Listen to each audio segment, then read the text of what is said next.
गडचिरोली जिल्ह्यात 5 दिवसाच्या पावसानंतर शेतकऱ्यांचे शेतीचे कामाला सुरुवात झालेली आहे। आपण दृश्यामध्ये बघू शकतो कशा प्रकारे शेतीचे कामाला सुरुवात दुर्गम भागात झालेली आहे। शेतकरी जे आहेत ते अवकाळी पावसाचा फटका, काही पिकाला बसला, नुकसान झाला, परंतु या पावसामुळे ज्या शेतकऱ्यांचे शेताचे बांधाचे काम सुरू आहे त्या शेतकऱ्यांनी ताबडतोब काम सुरू केलेले आहे।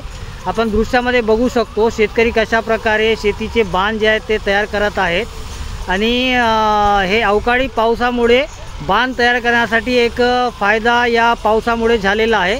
आणि गडचिरोली जिल्ह्यात 5 दिवस पाऊस होता, या पावसाचा फायदा शेतकरी घेत आहेत आणि तलावातून काढलेली जी माती आहे ती शेतीत टाकल्यामुळे शेती सुपीक होते आणि मोठ्या प्रमाणात उत्पन्नात वाढ होते।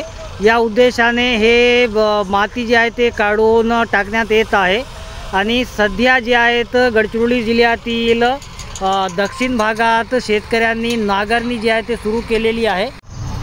शेतकऱ्यांनी अनेक भागात शेतीच्या कामाला सुरुवात केली असून एटापल्ली, भामरागड, मुलचेरा, अहिरी, सिरोंचा या भागात शेतीचे कामे सुरू आहेत आणि या पावसामुळे शेतकरी जे आहेत ते सध्या कामाला लागलेले आहेत। कॅमेरामॅन सोहेल पठाण सोबत मेमडी इरफान, TV9 गडचिरोली।